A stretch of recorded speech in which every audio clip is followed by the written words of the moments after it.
Hello, everyone. Welcome back to Real Red Talk, your favourite football fan channel dedicated to Manchester United. It is Monday. It is the start of the week, and that means one thing is the Premier League roundup. And what a weekend we have had of Premier League games, all sorts of drama going on. People still fighting for relegation spots, people still fighting for Champions League spots.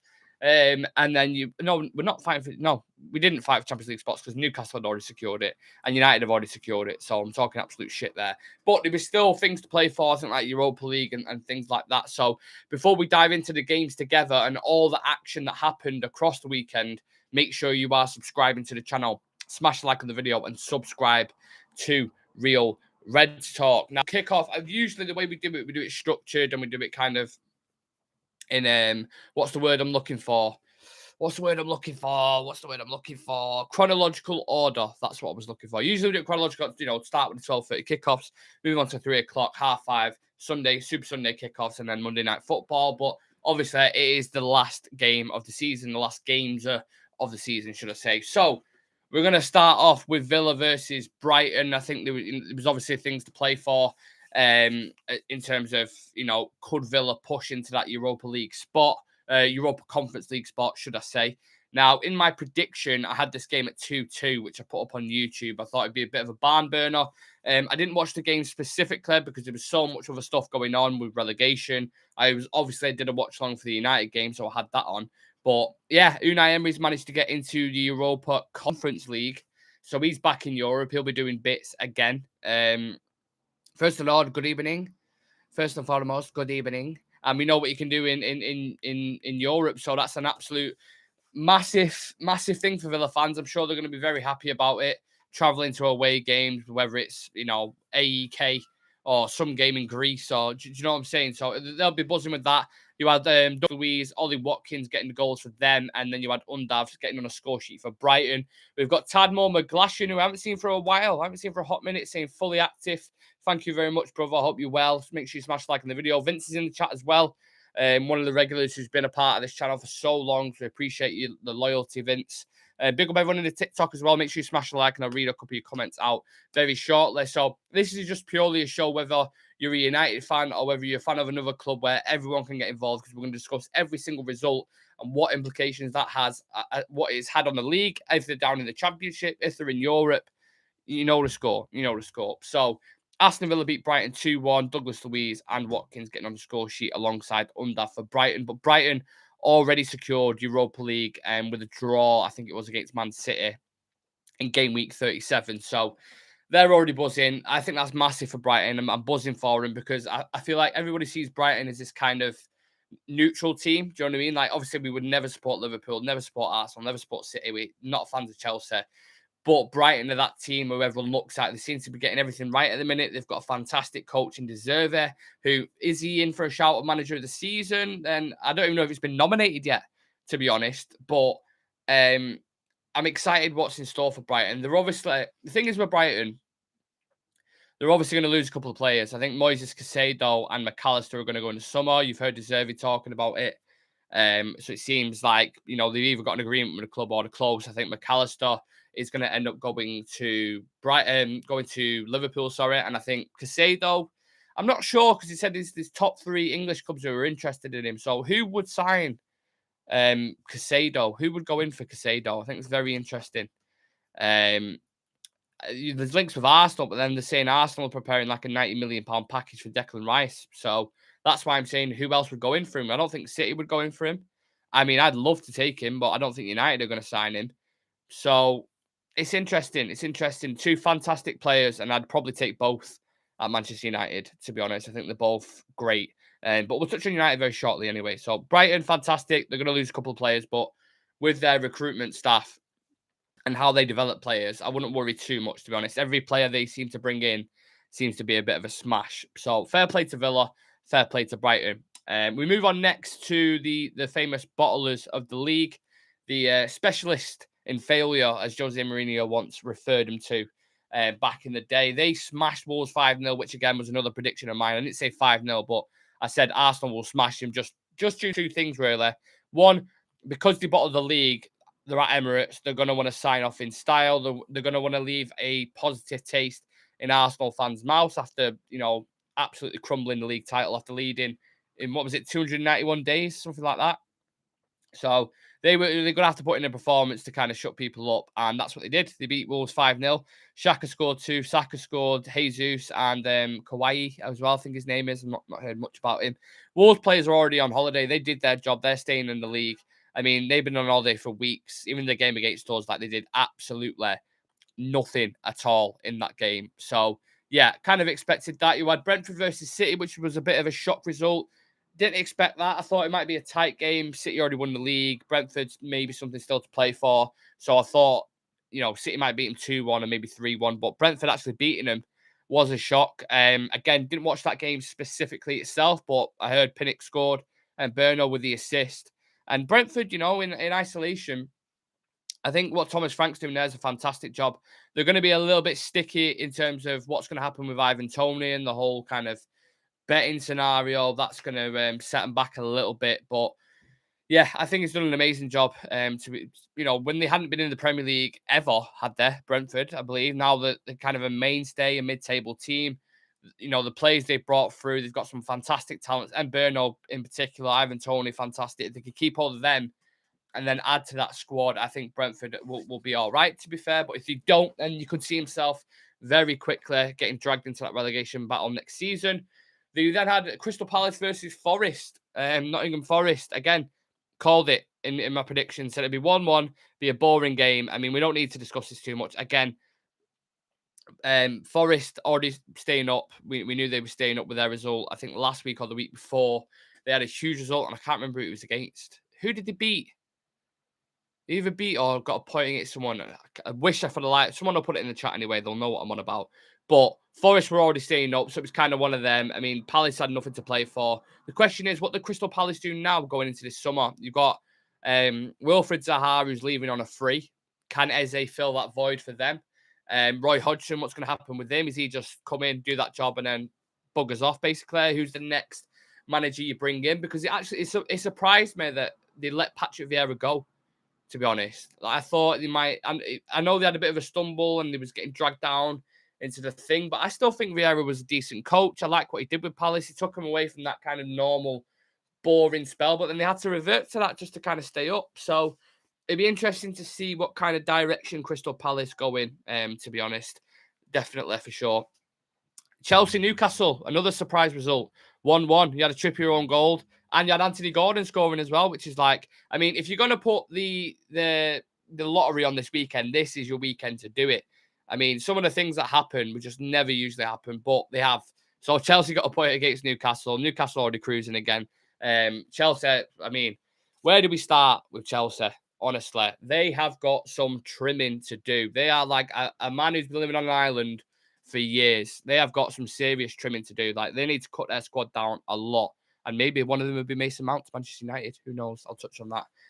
But yeah, just let you know as well, guys, for the members of the channel, Real Reds Talk, if you are a Real Red Ultra, you can join for £4 a month. I think it is something like that.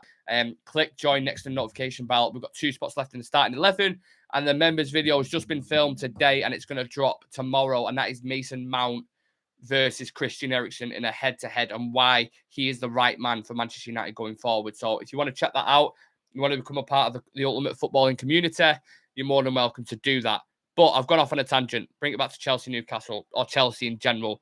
I mean, Newcastle getting Champions League football, fantastic for them. But I feel like they're a couple more years further than they thought they would have been by the start of the season. Don't forget, these guys were like fighting relegation last season. So huge for them. I mean, I'm buzzing they got it over Liverpool. I'd much rather Newcastle get it every day of the week. St. James's Park in Europe, I think that's really, really good for them. So, and the way they've gone about it as well, they've done the right way. Do you know what I'm saying? Like, they've progressed in the right way. So, yeah, happy for Newcastle. But look, we still beat him in the Champions League final, in the Carabao Cup final, and we still finished above him as well. So I'm happy with that. I think both managers, in terms of Eddie Howe and Eric Ten Hag, have had a significant improvement on points. Under Ole Gunnar Solskjaer last season, we finished on 58 points. We've now finished on 75 points this season. So that's mega for us. With a trophy as well, and we're in an FA Cup final, so it's clear improvement. I think it's only Newcastle in the league who have had a bigger kind of improvement in terms of points. I think they've had like an extra 3 points than us, so 20, I think it was. So, yeah, there's no doubting and there's no getting away from the fact that Eddie Howe's had a fantastic season. And this is something we're going to touch on near the end of the show as well. And we'll discuss manager of the season, flop of the season, who's overachieved, who's underachieved, who's player of the season. Some of them pretty obvious, some of them not. So, yeah, Chelsea pick up a point against Newcastle at St. James's Park. You had Mason Mount kind of tears streaming down your face. He was crying apparently at the end, walking around Thinger, taking it all in. So take that for what you will if you're a conspiracy theorist. You had Everton versus Bournemouth, 1-0. Did anyone see Doucouré's goal, by the way, before I get into the rest of the results? Did anyone watch Doucouré's goal? Unbelievable, by the way. Absolute rocket on the volley. And there was some tense times. You had Solanke with a massive opportunity. Bournemouth going back and forth. And it was a bit of like fisticuffs, a bit of physicality. Jordan Pickford got injured. There was bickering going on between Mina and Butlins FC. But ultimately, that result for Everton was huge. But they cannot continue to do this. I was speaking to my mate about this the other day because he's an Everton fan. They cannot consistently do this every single season. They can't do it. Well, a club like Everton shouldn't be in that position that they're in. And I know Jamie Carragher was saying something similar after the game. Like, it's all good celebrating it and you're happy with it. But do you want to keep doing this every single season? Do you want to bring in, who knows, by the end of next season, this could be like a prediction. They might be bringing in Big Sam in January because the players have down tools under Sean Dyche again. Do you know what I'm saying? So they can't just continue this process. I think, obviously, there's clear issues going on at board level that they need to address immediately. Because the way, if United think their club's been being run really bad, you want to see Everton, mate. The state of that club, the amount of money that they spent, they shouldn't be where they are. And the talent that they've got in the squad as well, they also shouldn't be where they are either. And I'd probably echo them thoughts with the next team that I'm going to touch on, which is Leicester, who beat West Ham 2-1. They did their job. I think Harvey Barnes and the centre-back, Faiz, is it? Got the goals for them. West Ham brought one back, but wasn't enough. So Leicester did the job, but ultimately it didn't matter because Everton had won. So, yeah, Everton stay up. Leicester go down. The other kind of relegation fixture that was ongoing, you had Leeds versus Spurs. I thought there'd be goals on both sides here. Both teams leak shitloads of goals, shocking defensively. But Spurs batter them 4-1. Another prediction I made, Harry Kane to get 30 goals. He managed to notch that. So, you think about how many games Harry Kane scored in a shit Tottenham team that lacks creativity. He scored 30 goals. 30 goals in that Tottenham team, by the way. Imagine how many he'd be on Haaland numbers if he was in City's team. So Harry Kane's had a sensational campaign. And that's another one you're looking at Man United. If you bring him in, if he could add 30 goals to United's attack now, Jesus Christ, mate. We are cooking. We are absolutely cooking. And we are lacking a clinical striker. So be interesting to see how that Harry Kane story develops. If Daniel Levy's going to be stubborn with it, I feel like he's going to drag it out until the end of the summer. Until we're at our bare bones and willing to pay 95 plus 10 in add-ons and plus your nana's butty that's in the fridge and weird add-ons and shit. So, yeah, it's very, very interesting. We've got Pete the Tiller saying, I thought I'd buy a new telly to watch next year's Premier League. Open it up. No, Leeds. Love that. Love that. Yeah, Leeds have gone down with Leicester as well. Leeds lost 4-1 to Spurs. Harry came with 2 goals. I think Lucas Moura got one as well and Pedro Summit. Can't remember who it was.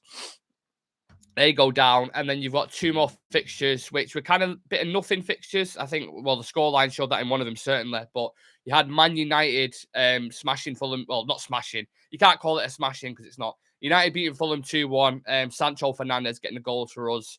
Sancho, by the way, on the right-hand side, it has to be said, and I've mentioned this before, and people disagree with me, and I know I'm in the minority with this, but I think Jadon Sancho is a better player on the right-hand side. I've always said it. I know he prefers to play on the left, but if you're going into the FA Cup final, if Anthony isn't available, he's someone I'd look at putting on that right-hand side. Maybe a Marcus Rashford up top and maybe a Garnacho on the left. But we got the job done. David De Gea saved the penalty. This is why I'm saying if you're going to put the lottery on, mate, I'm telling you, put it on. David De Gea saved the penalty. He absolutely rocketed it as well. He saved it, picked it up, volleyed it into the crowd, and you can tell he was absolutely buzzing with it because this has been a massive criticism of David De Gea before. He's not great at saving penalties. We all know this. And he's limited in other areas of the field as well. But I feel like that save alone carried us then to, to kind of go on and win the game. Because if Mitrovic scores, it was already 1-0 down from a near post header from Tete, I think it was. So if Mitrovic scores that penalty, I think we lose that game, or at the absolute most,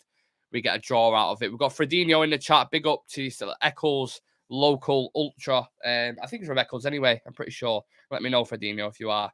But a local, we need to link up shortly. So whether you want to jump on a live with me or whatever it is, we'll sort it. But yeah, Man United sign off in style, 2-1 win over Fulham. We finished third above Newcastle, which a lot of people were saying like, oh, I'm not bothered if we finish third or fourth, don't really matter. But behind the scenes, in terms of like financial implications and loads of other stuff that people might not even think about, plus the history books and how many points you finish on, they all count in the history book. So I'm happy we finished third. And then you had the last game, which is Southampton and Liverpool 4-4. You absolute mental game. Like, again, that was one I didn't watch. I had the Everton game on behind. I had a couple more. I had United on. And then I was trying to keep up with track with all the rest of the scores. So I didn't actually watch the game specifically. I've seen highlights. What a mad game. Mad game. Southampton, drawing to bottom of the table, who are already relegated, 4 and conceding 4 goals.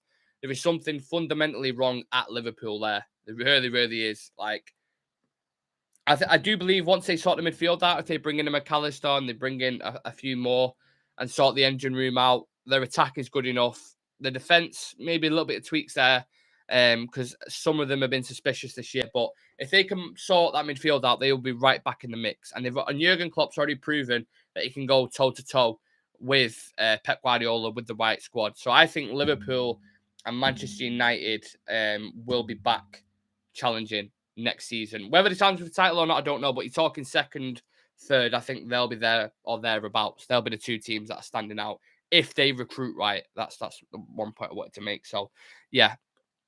Fredinho said, I'll jump on with you now if you want. I'm just on a live show on YouTube at the minute, so I can't jump on. But as soon as I finish this, 10 minutes time, I'm more than happy to jump on with you, mate, for sure.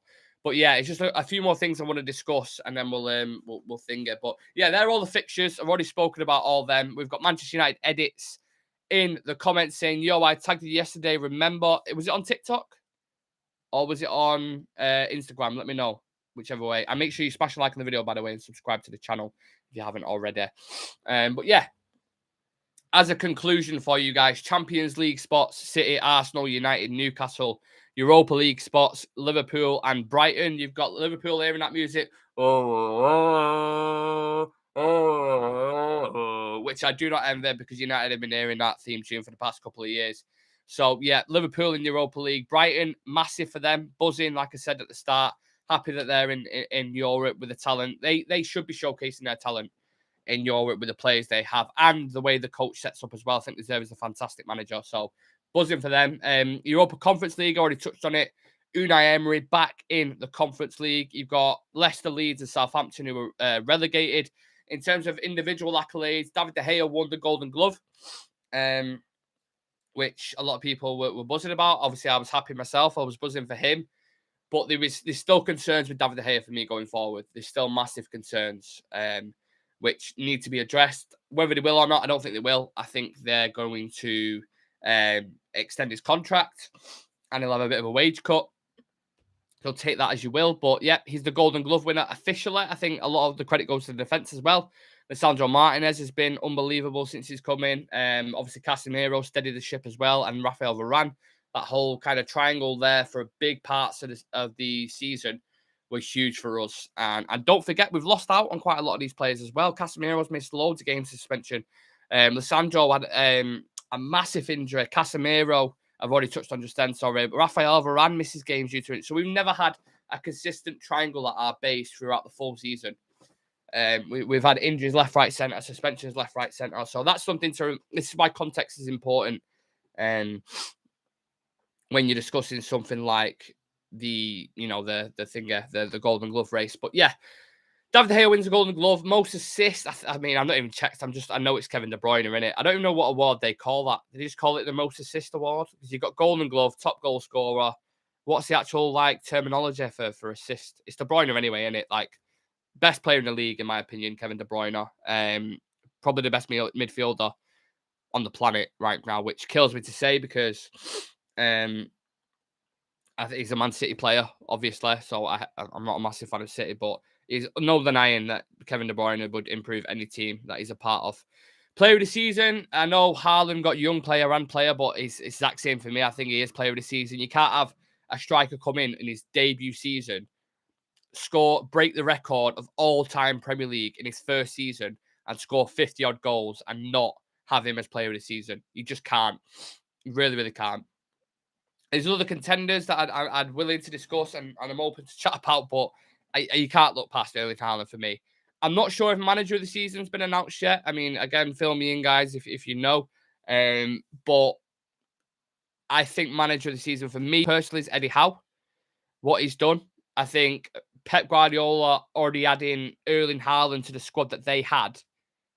By the way, like, he's done amazing. If they win the treble, I mean, it's something to discuss, but we're talking about Premier League manager of the season. We're not talking about Champions League. We're not talking about the FA Cup, the Premier League specifically. And what Eddie Howe has done this season has been mega.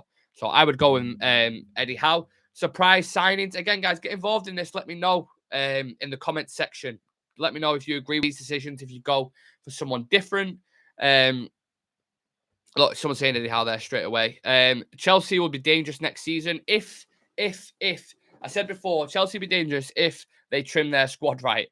If they're like a man on the island at the minute. You know, what's that film that Tom Hanks is in? Castaway, is it? Something like that. Chelsea, that, and they need seriously trimming, if you know what I'm talking about. They need to move some players on. Poch needs full reign. You don't want Todd Bowley coming in and go, hey, Mauricio, what about this guy for 150 million bucks? And he was like, oh, piss off, mate. Go away. Just screaming at him in Spanish or Portuguese, whatever Argentinians speak. So, yeah, he needs to be allowed free reign. If he is, and he's allowed to cut the squad and bring in the players that he wants, I think Poch can do a bit of a job there. But he needs control, I would say. Colin saying, can Sunderland have Ahmad back? Absolutely not. I'm so excited to see him in pre-season and playing next season as well. And I think he could be real competition for Anthony on that right-hand side. So I'm sorry. I know you guys love Ahmad over there, but I love him just as equally. I remember watching him at Atlanta in like the under-17s, I think it was. And that guy is a special, special talent. So I can't wait to see what he can offer United next season, along with a load of other young talents that we've got at our disposal. But yeah, surprise signing of the season, I would go with Matoma. I think Matoma has been unbelievable. I mentioned on the show the other day that sent shivers down United fans' spine as well. Jadon Sancho, 2 months of his wages is the equivalent to how much Brighton paid for Matoma, his whole transfer fee. And if you look at Matoma this season, he's been one of the best wingers in the league. Really, no one had even heard of him before he came to the Premier League. I doubt, unless you've done some serious scouting in your past. And Mitoma has lit it up for Brighton and been one of the best wingers in the league for me personally. So Mitoma is the kind of surprise. Underachievers, Chelsea, obviously. I mean, they are, I think they're 27 points off what they was last season, which is just an unbelievable drop-off. But we was in a similar position last year, and it can be turned around with the right recruitment and the right people in charge. Then you've got overachievers. Obviously, that you got ones like Fulham, Villa, Brentford. I mean, where Villa was when Unai Emery came in to take him into Europe and get him in the form that he was in, unbelievable. And obviously, he was in contention for manager of the season. And then you got Villa and Brentford, Fulham and Brentford, two managers with limited budgets, pretty much similar crop of players. They've done bits. So overachieving. And then flop of the year. Who do you think? Yeah, that's fine, Fredinho. No worries. Drop me a message on Instagram and we'll have a chat. That's absolutely fine, mate. Who do you think flop of the year goes to? Who do you think I'm going to say? People in the chat. I'm going to make Man United edit and then tag you. No worries, man. No worries at all. I'll check that out. No, it's a player, but Liverpool I'd agree with. But it's a player. Who do you think flop of the season I'm going to go with? Let's get a few more comments in. See what people think. Some people saying Arthur. Some people saying Vout. Some people saying Mo Salah. Anthony, Koulibaly. Richarlison, Sancho. Yeah, this Fredinho, Ginge, and Real Red link up needs to happen ASAP. Let's get it sorted. We're all from the same area. Let's have a live together. It needs to happen. Sancho, Richarlison. Who said Richarlison there? TikToker. Yeah, that's my flop for me. I'm sorry. When you spend £60 million on Richarlison, who's getting these comparisons in the World Cup to R9 and things like this, absolutely disgraceful. Has he even scored a league goal? He might have one. I mean, he's celebrated about 5 times, but he's been offside every single time. It just hasn't contributed to him at all. Richarlison is definitely the flop for me. I know people mention Wout Weghorst, but Wout Weghorst is a 2 million loan signing from Burnley or Besiktas, whatever you want to call it. So the expectation on Wout Weghorst was pretty much nothing at all. So you can't say he's a flop because he kind of does what you expect. You know, if you buy something from B&M Bargains on a cheap, you're not going to expect it to do as good as a job as a deluxe paint. And that's what Richarlison has brought in, the deluxe paint to add significant quality to their front three. And he didn't do it. It's been a flop. He's been shit. So he is my flop of the year, Richarlison. One against Liverpool when he got embarrassed for doing the 7 celebrations. Yeah, exactly. Hani Ascari saying, should we sign Marcel Sabitzer? No. Not in my opinion. No. I think the fact he's been here 6 months, he's already had 3 injuries, and one of them's pretty significant. Is a red flag for me. He's had some good performances, but he's also had some worrying performances. And Bayern Munich don't usually let people go for cheap, for nothing, as we experienced with Schweinsteiger before, and as many other teams have experienced. So I wouldn't personally sign him. I get why people would. I take your points, but not for me. I wouldn't sign him. The last question I wanted to actually ask you is, and it's important you all get involved in this, because I want to see the kind of the differentiating opinions. If there was a fire sale at one of the clubs who have gone down, so Southampton, Leicester, Leeds, if there was a fire sale going on, regardless of who you support, if it's Manchester United or whoever it is, who would you go and sign and why? And I'll read out, just as a fun little thing to do towards the end. User 630 saying Maddison. Who do you support United out of interest? Robert saying Leeds goalkeeper. Melier is a very good goalkeeper. Even though they conceded shitloads of goals, that's because of the defence. Like, that's why you can't read too much into stats, to be honest with you. You support Newcastle United and you sign Maddison. That makes much more sense. I was going to say, if you're Manchester United, then you've got Bruno Fernandes, who plays pretty much every game. The guy isn't injury prone, so I don't know where you would fit Maddison in. That's why I think Mason Mount suits our system more, and that's what I've done for the members video today. The members video, by the way, guys, has been filmed. It's going to get edited tonight and it'll drop tomorrow. So any of you guys who are real Red Ultras, we've got a starting 11 there, 2 spots left to fill. So if you want to become a member for the price, it's like £4 a month. It's cheaper than a coffee nowadays. To help support the channel, you get exclusive content every single Monday, a badge next to your name, and a chance to feature on the show as well. Click the join button next to the notification bell, and you will get that video dropping tomorrow in your YouTube inbox, as you will. Harvey Barnes, Tillemans. Tillemans is a bit of a red flag for me because no one's going near him, and he's had a mega drop-off this season. He hasn't looked the same player, so I think Tillemans would be a bit of a risk, to be honest. I know that sounds mad because I was absolutely purring about him last season, but I think he would be a bit of a risk, to be honest. Is that Ronaldo's match-worn shirt behind you? Could be. Could be. Who knows? Favorite chant of the season, says Cruz. Oh, favorite chant. You know what? I love Rashford's just because I'm from Manchester myself. The he's born to play. But there's been a couple recently that I really like as well. Some new ones. I can't think of any off the top of my head. There's been some new ones recently. I was at the Chelsea game and I heard some new ones I hadn't heard before that were really good. I wish I could remember them, but yeah, there's a few. Re-signed Johnny Evans? No, he's injured. He's getting more and more injuries now. He's 33, I think. Like, I wouldn't go near him personally. From Leeds, probably Melier. If I was going to sign someone from Leeds, which I hate Leeds, so I wouldn't want to, but if I was, I'd sign Nonto. I think Nonto was a top player. Really good talent. St. Maxim's at Newcastle, so they're not getting relegated.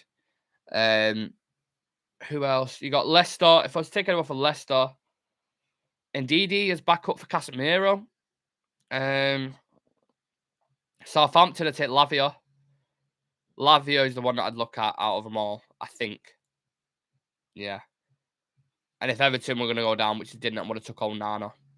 someone along the lines of that just for the midfield, a young physical talent who would bring something different to that midfield. I like Harvey Barnes, but we're very saturated in that area, aren't we? That's why I was a bit hesitant to mention Nonto. But I do like Harvey Barnes. I just think we've got Rashford, Garnacho, Antony, Ahmad coming back, Palestre, Sancho. Like, it's very saturated. Ilangor, God knows what's going to happen with him. So, yeah, it is what it is. But let's see what happens. But yeah, it's been exciting, hasn't it, guys? The last weekend ever of Premier League football, should I say. What are we going to do with ourselves? I'll tell you what we're going to do with ourselves. We've got the ownership to discuss, which is going to be ongoing for the next month. I can guarantee that. You've got transfers to discuss. The transfer window opens just over a week's time, I think. I think it opens on the 10th. So about 2 weeks, roughly. But we're going to start after the FA Cup final on Saturday. We'll have the preview for that on Friday. And obviously, we won't be live because all the lads are meeting from the channel, actually. So we won't be live, but we'll have a preview on the Friday. And then, yeah, it's open season, isn't it, for the next 2 months? Transfers, ownership, loads of other stuff, fun things coming on the channel. We've got a huge, huge, huge guest on tomorrow. He's one of the biggest journalists around Manchester United. That's all I can say on tomorrow on Real Reds Talk tomorrow. So for anyone in the TikTok who hasn't subscribed to Real Reds Talk yet, make sure you go check out the links in the bio. And we're going to ask this guy about ownership, about transfers, everything you all want to know. We're going to get to the bottom of it. So make sure you come and join us and make sure you all have a lovely week. I hope you've all had a great bank holiday weekend. Thank you to everyone tuning in, liking the video, commenting, getting involved. And Lewis, I'll drop you a message. So yeah, take care of yourselves, people. Appreciate every single one of you joining and interacting. And I'll be live again tomorrow, similar time. Make sure you come and join me. Peace.